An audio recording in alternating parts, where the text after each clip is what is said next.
Mute on.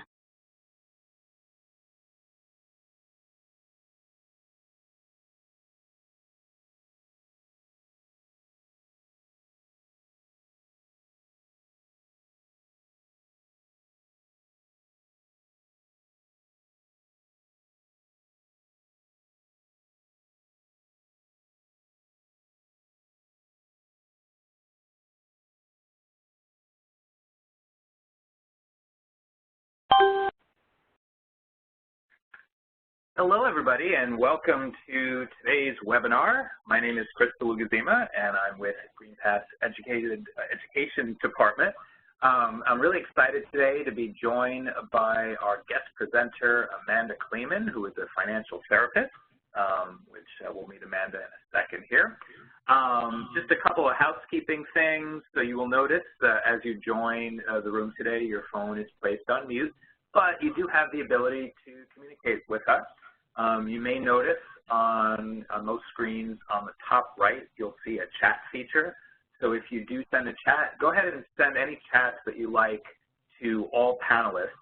And throughout today's presentation, I'll be acting in the background to communicate with you. Any questions that you have, I'll be able to help you out. And any questions that you have for Amanda, please feel free to chat them in at any point. And as we go throughout today's presentation, we'll be able to ask Amanda the questions. So even though Amanda has some formal stuff that she'll be presenting, we really want to keep this an informal conversation as much as we can. So we definitely welcome your questions there. So just to make sure that everyone's okay and to get a sense of who's here, if you could all kindly chat in to all panelists what state you are calling in from. So I'm out in New York, that's an hour next to New York City. And I'll welcome Amanda. Amanda, where are you today? I'm in California, Los Angeles. All right, so welcome. So we'll see what chats we get in here. Go there. All right, so let's see, we have some people joining us from Minnesota, Utah, Wisconsin, Washington, D.C., Oklahoma.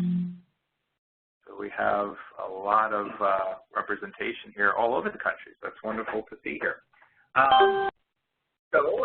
With that, I'd like to kick it off here with Amanda today. So Amanda, so you see here on our first slide that I said that you're a financial therapist. I'm sure that might have been one of the things that have intrigued a lot of people to join us today because it is a fairly new profession. So what exactly does that mean? Yes, it is a fairly new profession. It's still funny enough. By the way, before I launch into this, I just want to, because I'm not quite sure how the technology works, are you hearing every beep I'm hearing on my computer? Yeah, we hear the beeps. So the beeps, those are coming from WebEx. There's no way to stop that as people are joining us. And I'm also getting text. I apologize for that. I keep trying to quit out of iMessage, and it just opens again when I get new messages. So we'll just do our best to persevere with those distractions. I feel like distracted living is part of modern living these days. But to answer your question, Chris, financial therapy is a rather emergent field. It really comes as two fields are recognizing areas of overlap and really trying to meet the unmet needs in the middle. So one of the groups is coming from a traditional financial planning or financial advisory type of background and training. And then on the other hand, we have these clinicians, and both sets of professionals are realizing that there's something that's left out of their training where they can sort of borrow a piece from the other professions' background and areas of expertise. And so it's really a very collaborative field right now. Basically, you can think of, and I pulled up the sort of official definition from the Financial Therapy Association, just so people have a nice, clear, if very long and academic description of what it is we do. But basically it says, financial therapy is a process informed by both therapeutic and financial competencies that helps people think, feel, and behave differently with money. with the goal of improving overall well-being through evidence-based practices and interventions. Financial therapists help people reach their goals by thoughtfully addressing financial challenges, while at the same time attending the emotional, behavioral, and relational hurdles that are intertwined, right? So we're looking at money issues in the full context of life. So there's definitely a focus specifically on what's happening with client money, but realizing that the solution to those types of challenges or those types of problems isn't usually as clear-cut as just what the numbers on the page might say we should do. Okay, and I'm sorry if I look distracted there. No, we were being patient with the technology, and of course, right as you were talking, a giant bolt of lightning. So maybe you've said something profound. So if I jump back, it's not you, it's the lightning. I actually, though, but I wanted to give the official definition, but let me say a little bit, because in a sense, nobody's more surprised that there is such a thing as a official definition at this point than me, because when I started this professional journey myself, it was really not because I had any great expertise with money. In fact, it was pretty much the opposite. This was, 20 odd years ago, I was working in marketing, and my finances, to be honest, were really a mess. And it wasn't necessarily just that I didn't make enough money, although, it's very hard to live in a city like New York, which is where I was living at the time, and be able to afford the high cost of living in a city like that. But in conjunction with the real financial stress that I was experiencing, the emotional stress around that was making me make choices that were not so good. So it was like I had something concrete that was really difficult, and I was actually exacerbating it. I was making it harder because I would, for example, get very stressed about my credit card debt and wake up in the middle of the night, check my balance, check my checking account balance, and then send all of the money that I had in my checking account to one of my creditors, of course, leaving me with no money to pay my bills, and I would go into more debt. And it was just, there was nothing at all strategic. It was all very reactive in terms of what was happening with my money. I got very, I kept it a secret. I was very ashamed of the situation. And I had a sort of hitting bottom moment where all of a sudden I realized I couldn't live like that. I started to tell the truth to friends and family. And that was the beginning of me really having what I needed in terms of support and guidance for me to stop being so out of control with my money. And as I got healthier and got better in my own financial life, I really thought, well, this should be a job. Why isn't this a job? I certainly knew better. I just didn't know how to do better. And so I started to explore, and I really couldn't find any resources. There wasn't anything as wonderful as GreenPath, or the Financial Therapy Association didn't exist. And so I had to sort of make it up as I went along. And I found social work, which seemed like a good fit, and I still feel like it's a great fit for the work, in that there really is a value of evidence-based interventions, doing things that are proven and are grounded in research. But at the same time, in the absence of that, there is a priority of seeing a need and jumping in and figuring it out as you go along, building the car as you drive down the road. And that was the situation that I was in the early years of my career. Well before the FTA came, I eventually, after years of practice, got a certification in financial social work, which also sort of emerged during that time. So clearly a lot of people were also sort of in the weeds, if you will, thinking this should be something, let's create something. And now we're at a point where it's pretty exciting, because all of us are really passionate in terms of sort of early professionals in the field, and we're putting it together and finding that there really is a great need and receptivity to this work. Excellent, excellent. So I'm sure the audience is trying to dive into some of what you do. So I know from our past conversations that you work with clients on what you call the what and the how. Mm-hmm. What do you mean by that? So the what and the how, I find, is a nice, clear shorthand for working on a financial issue. Like, all of my clients will come to me or will join a particular group or workshop with the idea of doing something different. They want to solve a problem in their life. So we first and foremost, we have our eye on the problem, but as we're working on the problem or challenge, we're paying particular attention to the process by which we do that.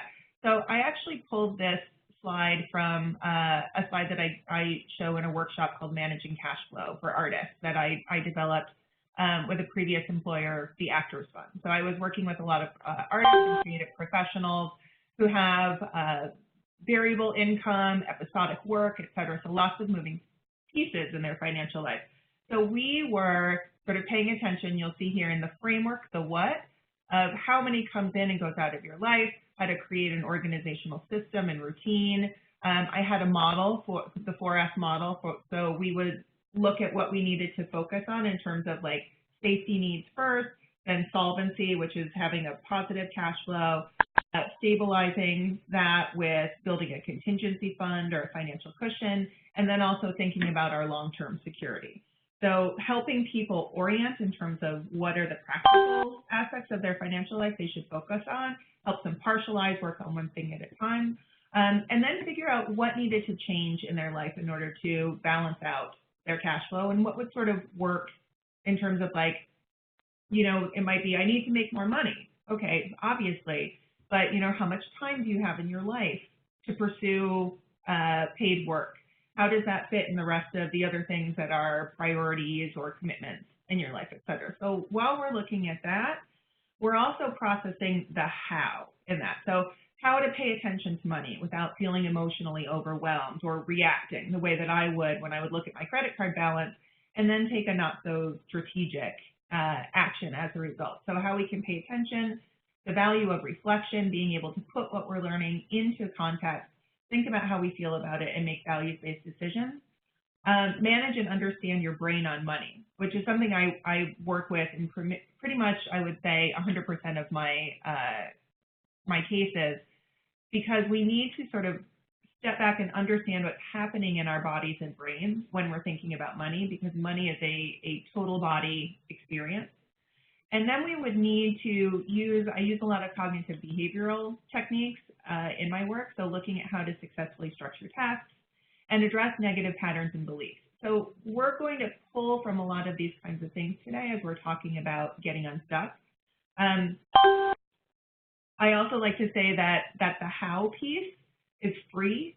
Anybody can work on it from wherever they are. So even if your financial life is out of balance, even if you have a long way to go to meet your goal, wherever you are today, you can start working on these healthy financial behaviors, and these will really support the long-term efficacy of you making the kinds of changes that you're trying to make in your financial life. Okay, and so part of the how, as you said, as you dive in with your clients, you talked about the value of reflection. So I think that's going to connect to my next question, which is, you've mentioned something called a money story. So what is that, and how does it play out in people's lives? So a money story is actually, it's a way that we can understand. All of us know that we tell ourselves stories when it comes to money, right?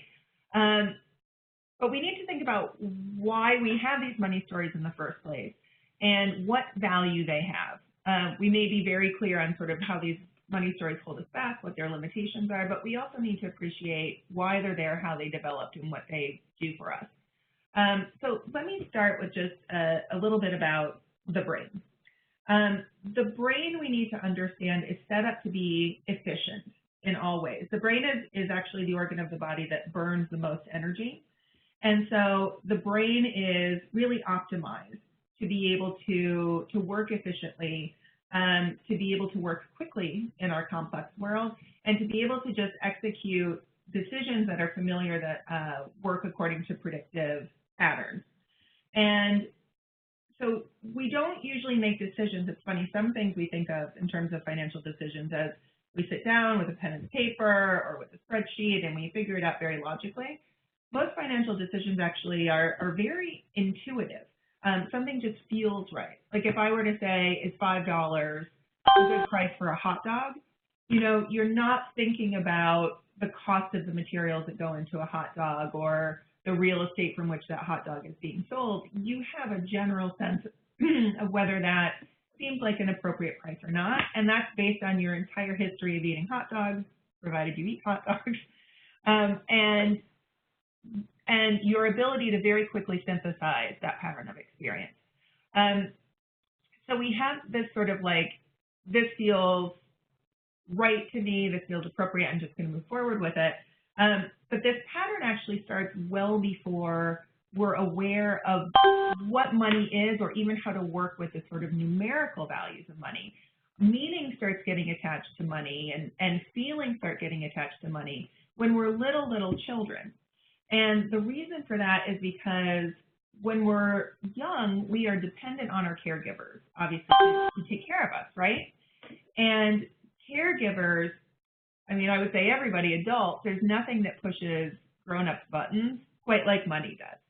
So we will always notice when grown-ups are talking about money. Grown-ups seem to talk about money, or children start to notice money around them all the time, so they know it's important.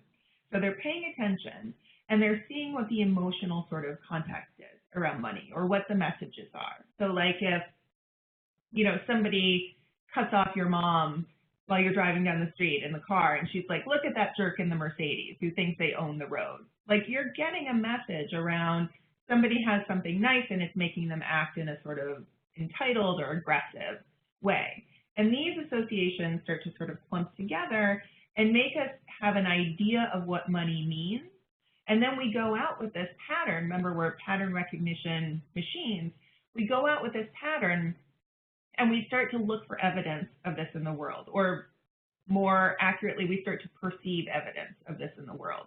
Because once we have this pattern that's developing or in place, we naturally will notice information or evidence that confirms and reinforces this pattern, and we don't tend to pay as much attention to things that are not consistent with this pattern. So the money story really gets reinforced over time. And so money stories are supposed to be helpful. You know, their role is to help us move through the world without having to really go through this sort of algorithmic analysis of every detail of every transaction and decision that we have in our life. It's just like, you know, money doesn't grow on trees, or money is not important, live your life. You know, whatever the sort of words are that describe the money story, it's really just supposed to help us be able to move quickly through life.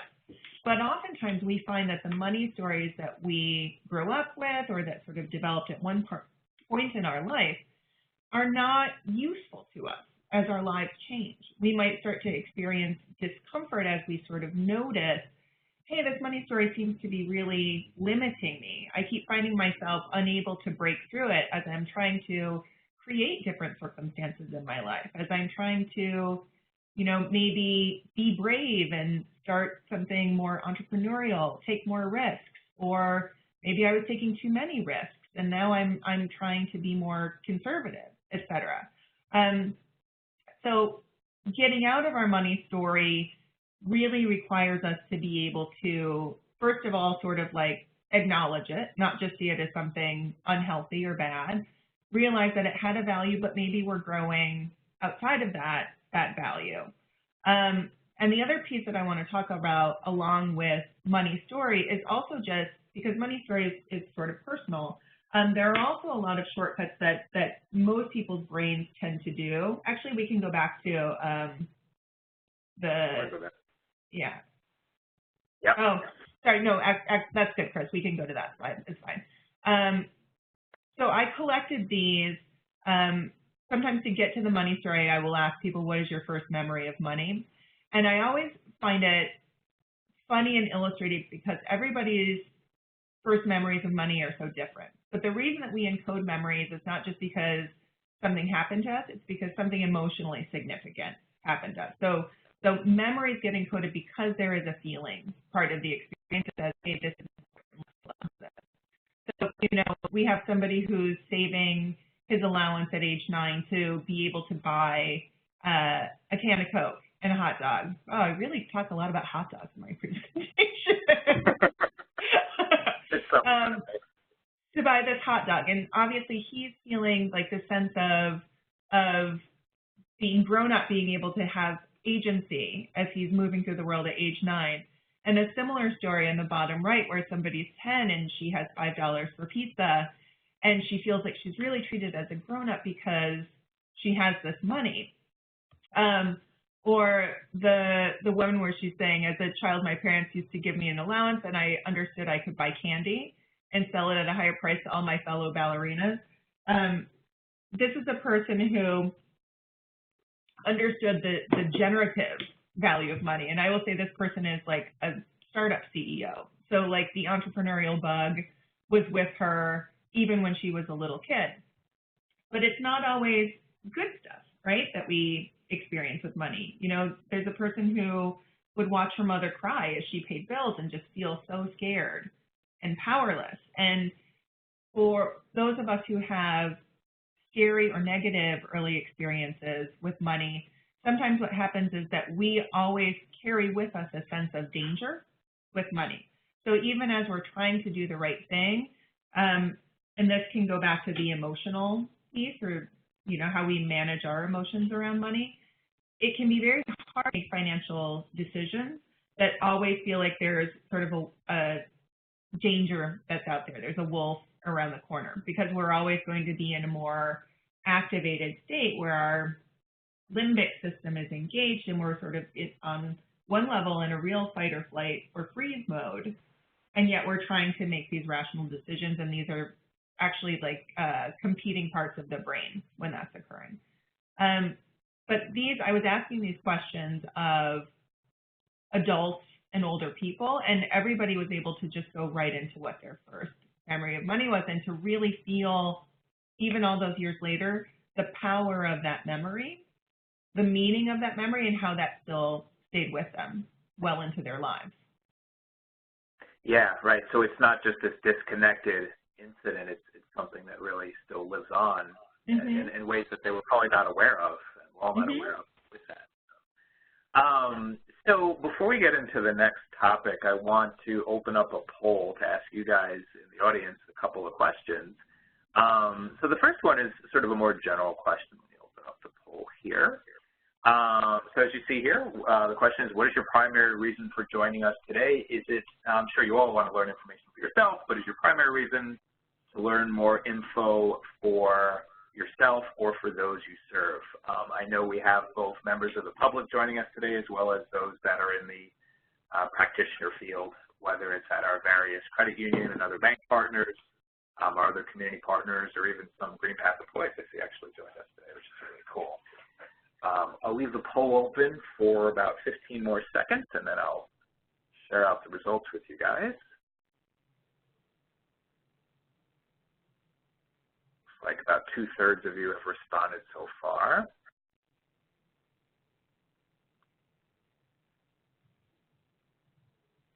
And I will close the poll in 5, 4, 3. All right, let's close it out. Let's see what we got.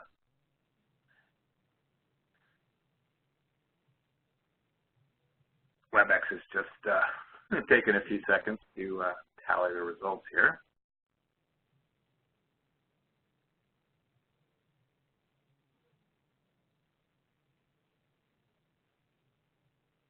All right.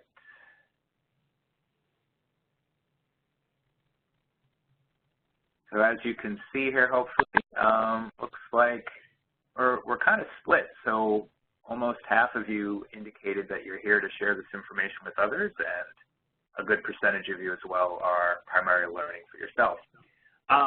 So that then leads us to the next question that I'm going to throw out there. So let me just pop open this slide. And so Amanda, this decoy effect, we're not going to talk about it yet. I'm actually going to throw out a question, and then you'll explain it a little bit.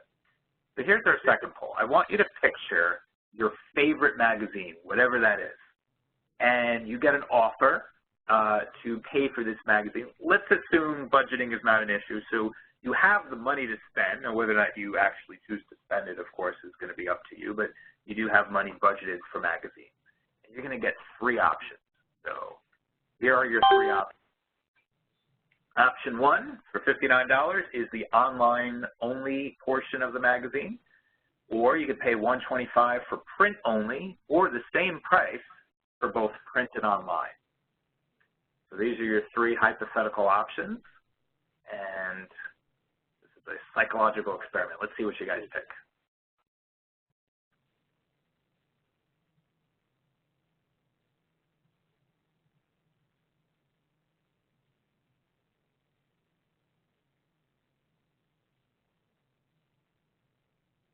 So far, we have over half of participants have completed the poll.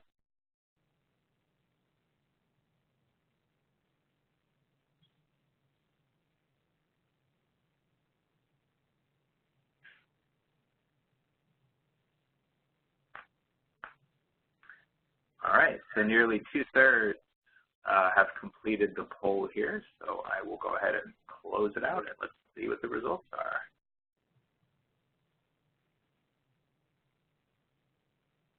All right, so as you can see, the most popular option, but it was pretty close, was online only.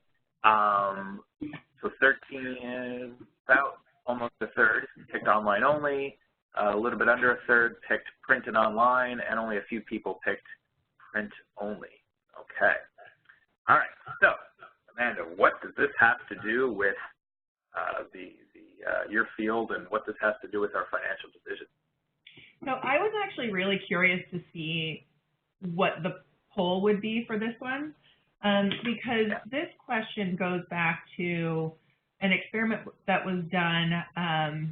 It's highlighted in the book, Predictably Irrational by Dan Ariely, and both Chris and I are big fans of this. So Chris, correct me if I'm wrong, I think the original experiment was done in, like, was it 2007 or 8? I'll look it up in the book as you're talking. So, you know, call it a decade ago. So Dr. Ariely did this experiment at MIT, and he showed this real ad for The Economist, where it offers the digital and print subscription for $125, just a print subscription for $125, or just the online subscription for $59. And nowadays, I think most of us, you know, 2008 was pre-iPad, and I think people really consumed any sort of like magazine content as readily on their iPads. So maybe iPads have changed this too. But when Dr. Ariely did this experiment and showed these three options to 100 students, 16% of them chose the digital-only subscription. 84% of them chose the bundle. So they wanted to pay the premium in order to have the option of reading the print magazine or being able to access the same content online.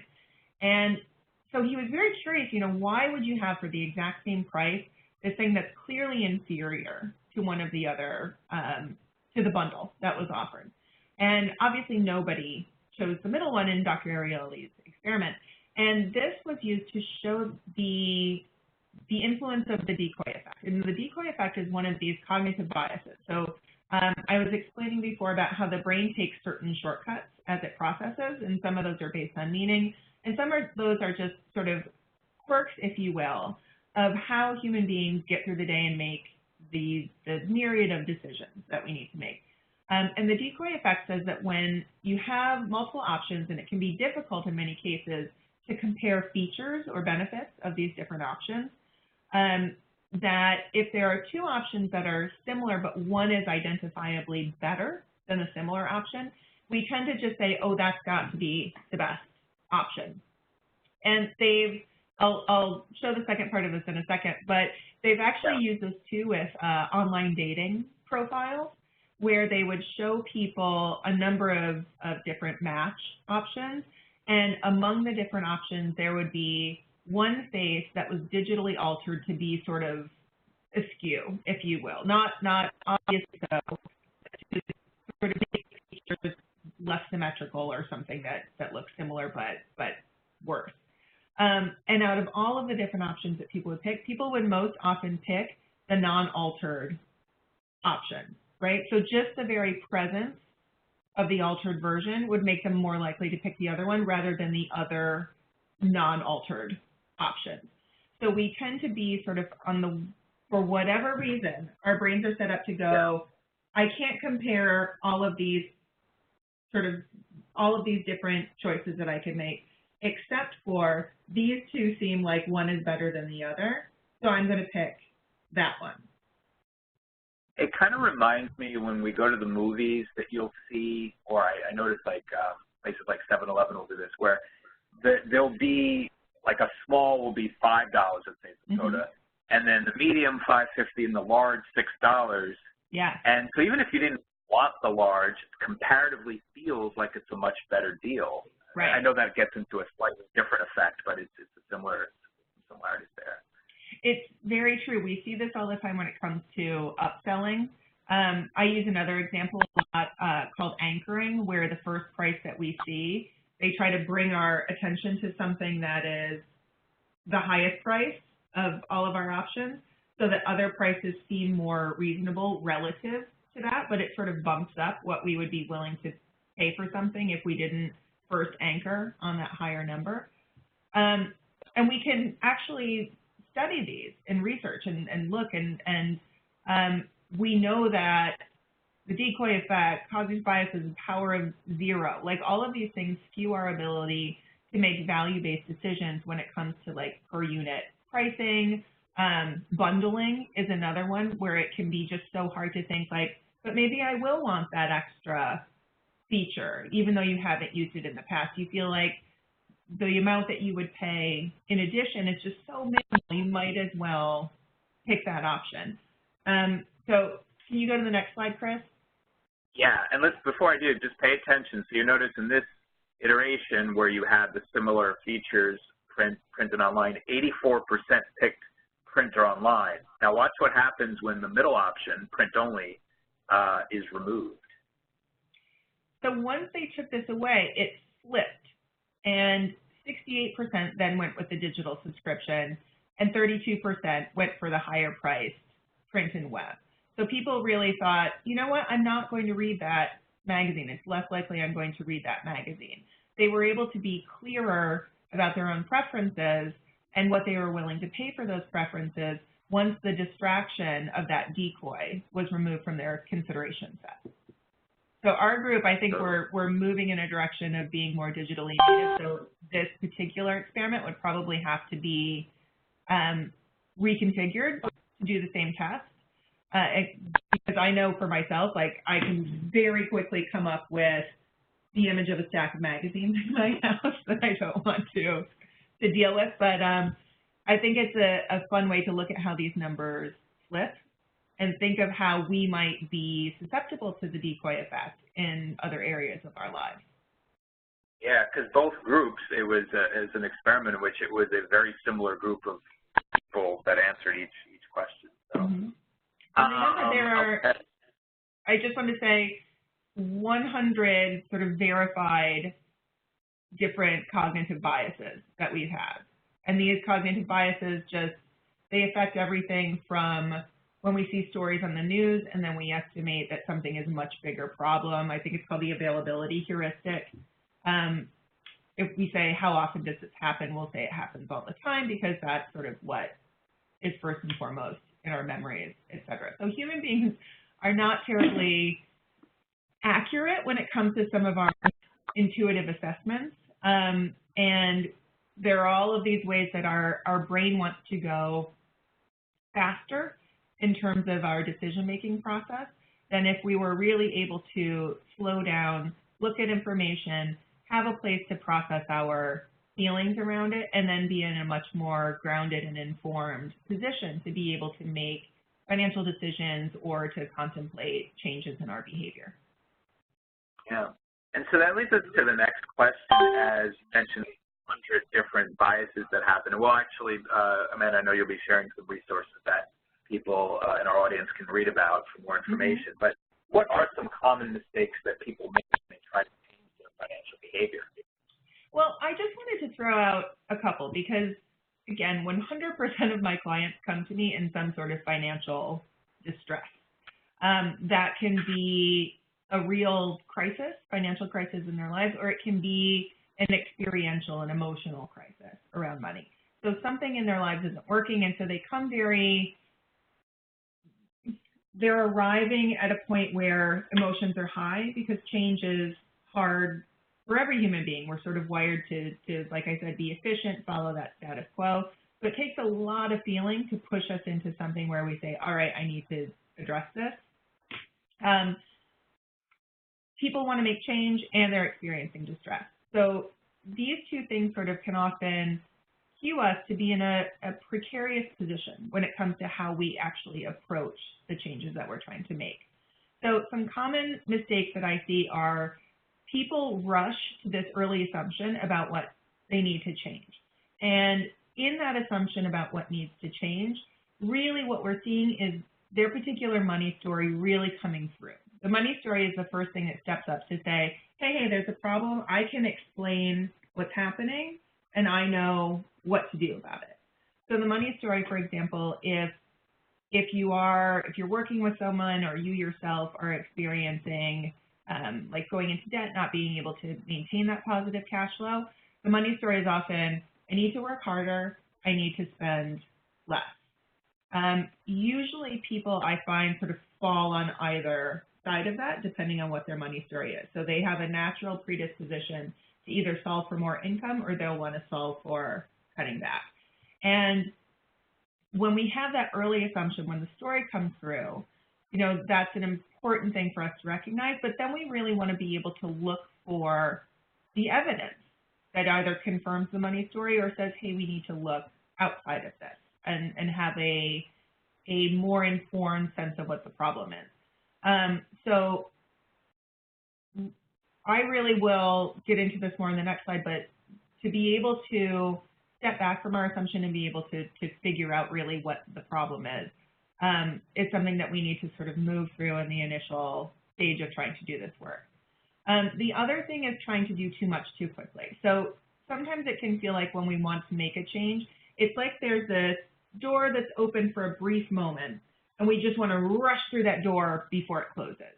So we try to shove all of this intention right through, and it's like we want to just do this major life overhaul, when really the idea is to be able to do as little as possible.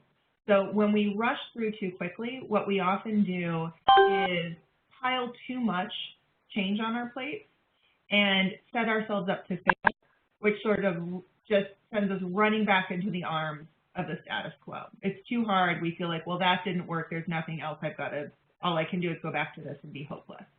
The other thing is being unclear about our efforts and results. So we're not really paying attention, and this is where the value of reflection comes in, building into your effort the idea of how do I pay attention to this? How do I see if it's working?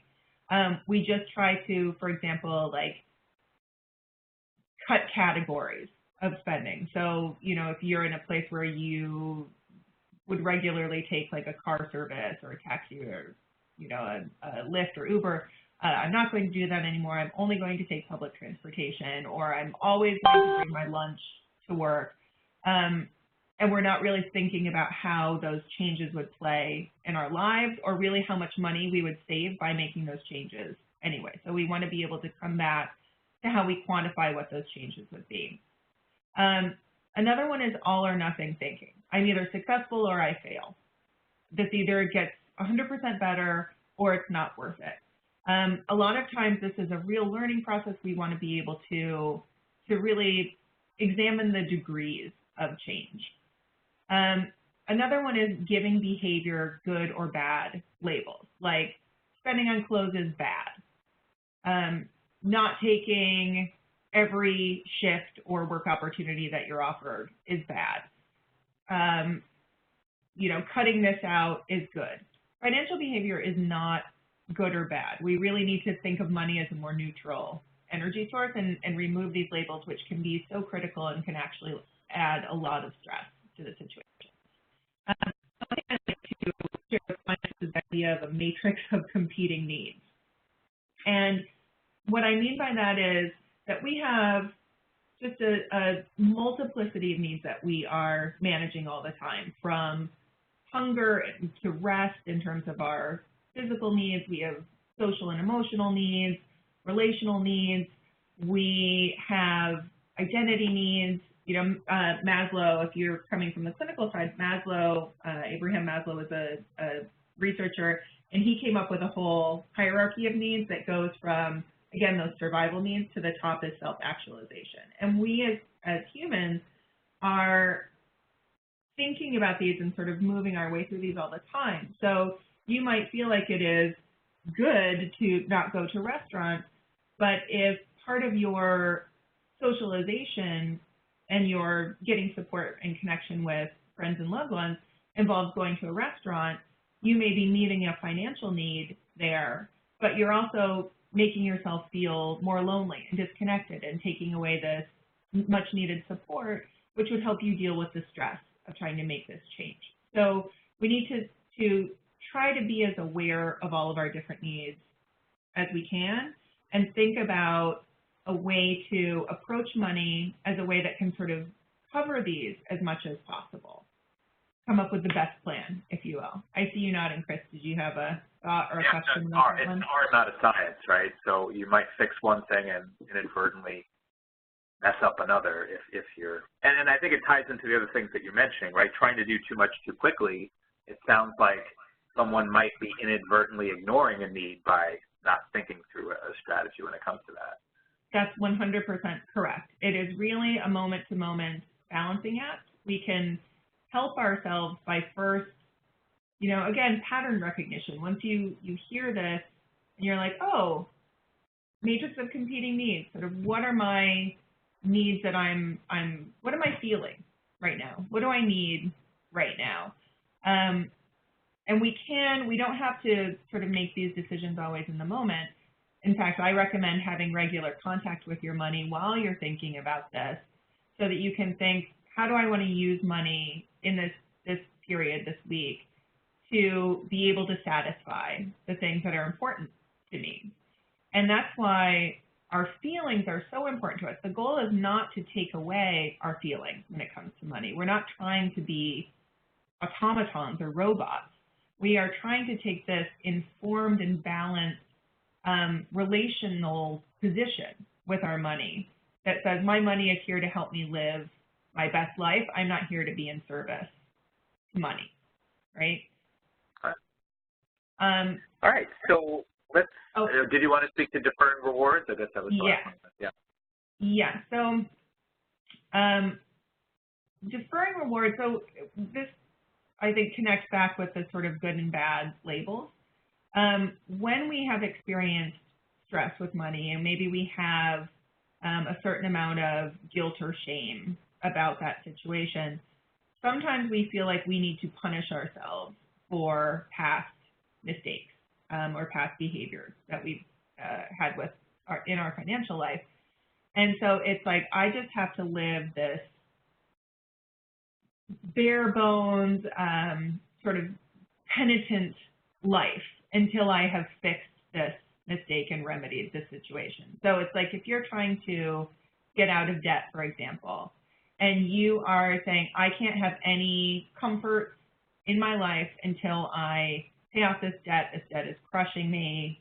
It's so expensive. It's so stupid. You know, all of those sort of judgmental labels that we heap on ourselves. And we don't let ourselves take care of ourselves along the way. And we need to do just the opposite. So I'm looking at the clock, so we should probably get to.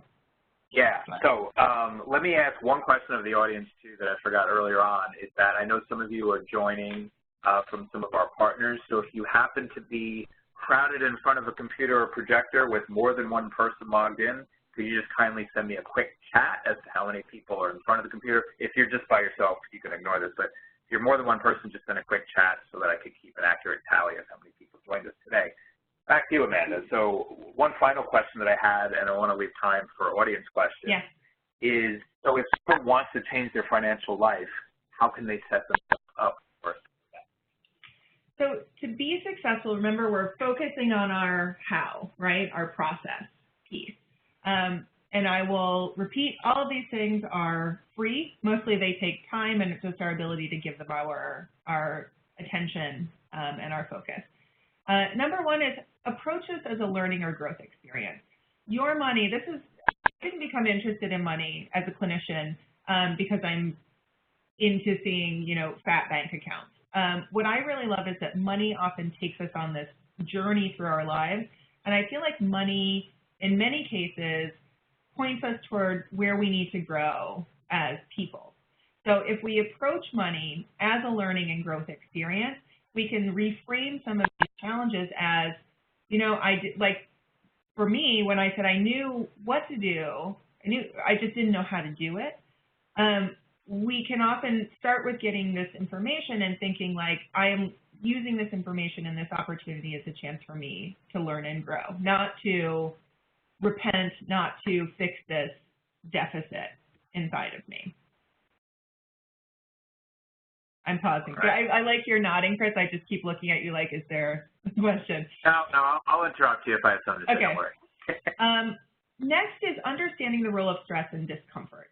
So, like I said, stress is often the thing that sort of brings us in the door of change. It's in many cases a signal. It gets us to wake up and pay attention to something that's not working so well in our lives. And for that, we need to recognize the value of that stress, but also be careful about separating stress that is a signal from stress that's just noise. So sometimes that emotional sense, like when we have an association of danger with money is something that can be painful, that's not necessarily, when we see that cropping up as we're trying to work with money in a different way, that's stress that is more noise, and we need to just deal with our bodies and brains to calm that down, whether it's, contacting a friend for support, whether it's taking a warm bath, like all those things that we can do to bring ourselves out of that fight, flight, or freeze state into a more focused and receptive way of being. But in general, take stress as I just want us to be welcoming of stress instead of sort of judgmental and running away from stress. Yeah, it's a gift in a sense if we use it appropriately. Correct. Yes, we want to welcome it in the door, and then we want to say, thank you, stress, you've done your job. I need to now get out of a sort of stressful state and be able to do the job that the stress is asking me to do and attend to the task at hand. Another thing is that again, when we have stress, the whole reason that stress does its job is because it feels awful, right? We want to do the thing that's going to remove it, which can make us sort of rush through that early stage. So part of my job and other people who are helpers here, what we want to do is slow down this process so that we're sure that we're doing change in the right way. So I like to start with, if it's possible, if the person's not in crisis, to be able first to just gather the information, right? And sometimes that means you do exactly what you've been doing all this time, and we're just going to record it. We're just going to see exactly what's happening. So how are you feeding yourself? How are you transporting yourself? How do you take care of people who are dependent on you? What kind of time do you have? So we're mapping their life through money, because this also gives us a picture of what their sort of default is, what they do when they're not necessarily paying close attention. And that's the thing that they'll often sort of revert to if they're going to backslide. So we want to have a picture of it, and we want to have a measurement specifically of how it's not working them in their life. So is their deficit $200 a month? Is it, so we have a $200 a month problem?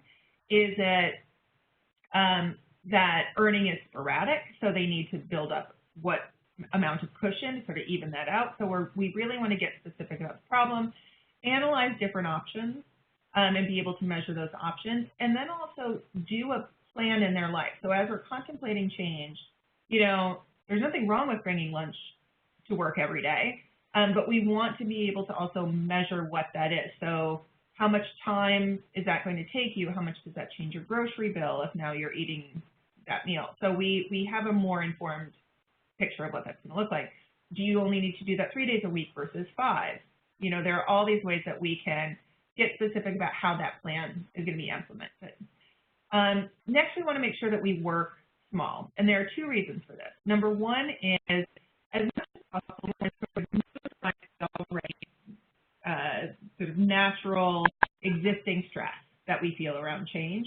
So when we tell people we're working small, it's like, hey, I tell clients, want you to have all the meals out. I want you to take all the lifts that you want to. I want you to buy things for your children, take vacations, etc. We just have to make sure we're fitting that in your life and changing as few things as we need to help them be successful, and to preserve those things in their life that are easy for them, that don't require effort. We want to make the effort as little as we can relative to everything else that's going on in their life, so they'll be successful. And it'll make some of you like that's almost being lazy, but it's quite the opposite. It's being just intentional about what actually works. So you have to do it. And to help people have a positive association with change, to feel empowered like they can do it. So if you can do one small thing, you know, BJ Fogg has this thing about tiny habits, where he'll have you literally floss one tooth. Like if your goal is to floss more, you start with just flossing one tooth. And then you realize that that's easy and you can floss 2 teeth, and soon you're just flossing. But the idea is things that we feel good about get reinforced, we tend to do them more. So we want to be really careful, especially in the early stages of change, make people feel good, make them feel capable, make them feel successful, and then they're much more likely to follow through with it. Next, we want to be curious and not judgmental about any slip-ups. To take slip-ups as information and not as a sort of failure of will or ability. So we'll go back to the lunch example. If you are failing to bring your lunch, we want to look at why that is. Is it because you find that you really want to go and bond with your coworkers who are going out? Is it because you just don't have time? So do we need to address a social need? Do we need to address a time need? Maybe this just isn't the change that's going to work for you in your life, and we need to go back to this sort of analyzing of options and see if we can pick a different option in terms of change. So to take it out of that sort of internalized, I am bad, and look more strategically at the external piece in terms of what can we learn in this experiment based on the results that we got from trying to implement this change. I often think of the changes that we're trying to make as like, it's a hypothesis. If I do X, how will it change my life and my finances? Yeah, and when you set it up that way, then there is no failure. There's just a learning if you happen to have a different outcome than you expected. Yeah. All right, how about the last two? Build in accountability and support. So, you know, this is part of being gentle with ourselves. It helps when somebody else knows what we're up to, where this effort doesn't exist in a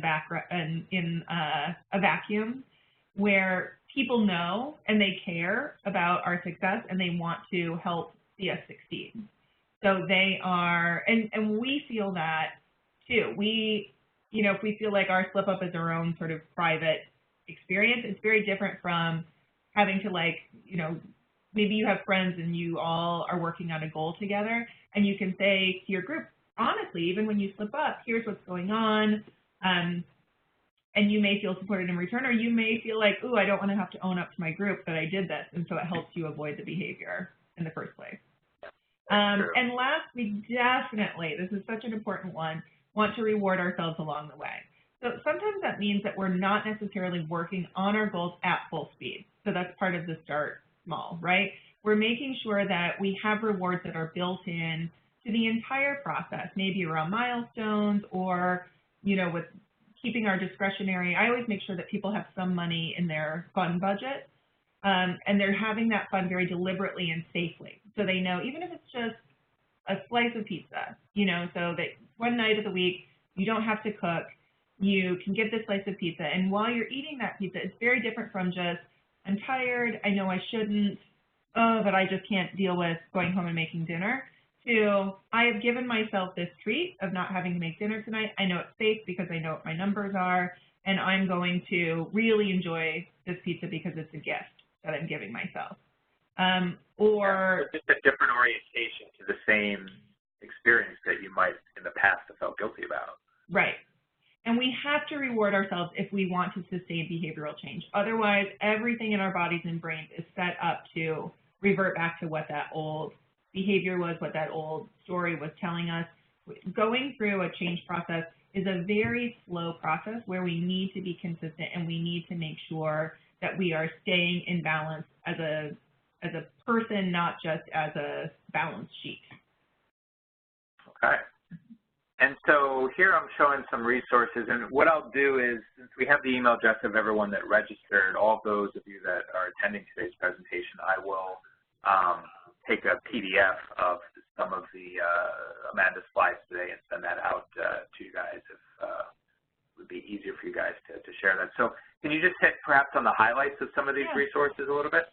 So I did a little clip from the courses page on my website. I am a LinkedIn Learning author. I've done a number of financial wellness courses there. So we have a Managing Cash Flow financial wellness course. We have a financial wellness for couples and families, a couple of tips sessions. So you can sort of check those out and preview those on my website.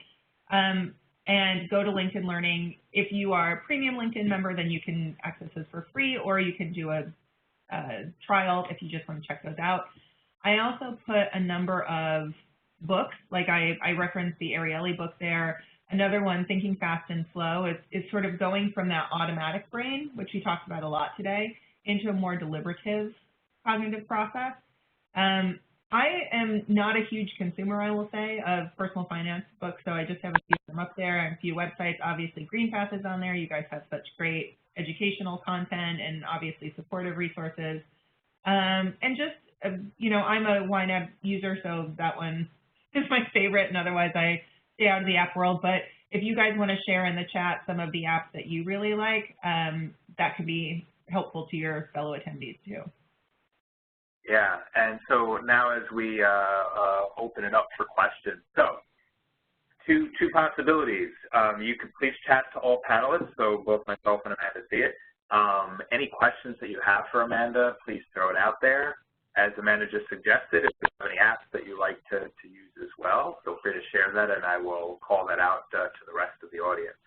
As those questions are coming in, just a couple of things for you guys to keep in mind. So we do these webinars, usually it's every 2 weeks, so we have a couple of exciting webinars coming up later this month. In 2 weeks on Wednesday, August 15th at 12 p.m. Eastern, an hour earlier, we're doing a webinar called It's Back to School Time. So this is basically some different tools and tips. I know, Amanda, you might want to attend this with your little ones, perhaps, some different tips for setting your budget when it comes to that time of year. I will say, Chris, like, and another one quick thing, if you can still hear me. Back to school time is a great time to do a sort of financial assessment for your year. You know, it doesn't have to be a New Year's thing. Those of us who are on sort of an academic calendar, this should be your New Year's Day, if you will, in terms of thinking about the year ahead. A nice reset, absolutely. Mm-hmm. And then on August 29th, also at 12 p.m. Eastern, we have a webinar. We have a kid-themed month here. So tips for teaching kids financial responsibility. How do you have those different difficult conversations with the children that you care about in your life? So here we'll talk about tips that you can use and help them and you perhaps as well develop good financial habits right now. So check out our website where you'll see information about registering for those free webinars. So with that, here's, if anyone does wish to connect with Amanda, easiest way is her website, as you see here. You can also hear her and see her tweets, Instagram, Facebook, various ways to connect with her. All right, let's see if we have some questions coming in. So I had, cool, we had someone that said, thank you, Amanda's a rock star. Thanks for that comment. That's great. Thank you. We did have a request to go back to the resources slides. So I will go back to your contact information, Amanda, in a second. But let's go back here because some of you were writing down some of the websites and books and such. And one of you indicated that you have a question, but you haven't posed it yet. So if you could please type in the question. Here we go. Okay. So the question was, how do you better manage the mix of electronic and hard copy paper bills as they come in. It's a tough one. So the reason I'm so sort of light on the apps here is because my sort of joke about this is that the best app for managing your money is your calendar. I think if you have a dedicated time and a location where you are looking at these things, it's easier to sort of keep the physical bills that you're getting and take the time to look into these emails. So you can do things like if you're getting bills that are emailed to you, you can make sure that those are directed into a specific folder in whatever email client you're using, or even if you're just online using Gmail, you know, these can sort of be tagged to go into a specific folder. But as long as you are, and I think a half hour to an hour a week, once you sort of get your systems up, should be sufficient. But I think where people get into trouble and they say this is also chaotic, it generally is an indication that there's not enough time that's being spent on this. So if we just sort of give it a little bit more of a, we carve out more time for it, we can, it's even part of the gathering information process, like really how much of a problem is it once we're giving it some time? And while we're in that, can we think of some ways that we can, you know, set up the folder system, make sure that we're keeping these files organized at a desk, et cetera, or table. Yeah, and I think it's very important to be intentional with electronic bills only because they're so much easier to ignore. I mean, the paper bills, you might toss them aside, they might get buried, but at least they're physically there. Whereas once an email gets buried by 100 other things, it's so easier to forget about it. So, while it can be easier to organize it if you have a plan in place, it's just having that plan, putting in a separate folder, as you said, time is so crucial there. Let's see if we have any last questions. I think that's all that we saw here. So, and it is right up against the hour here. So with that, I thank all of you. If you guys enjoyed today's presentation, we are going to put a recording of the presentation on our website within a few days or so. So feel free to tell anybody that you know that might be interested in checking this out to do so. And I thank you, Amanda, for joining us. Really interesting stuff.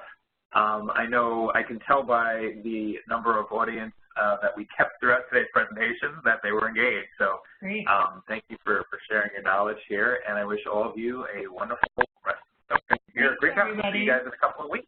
Thank you. Thank you, Chris. Thank you, GreenPath. Absolutely.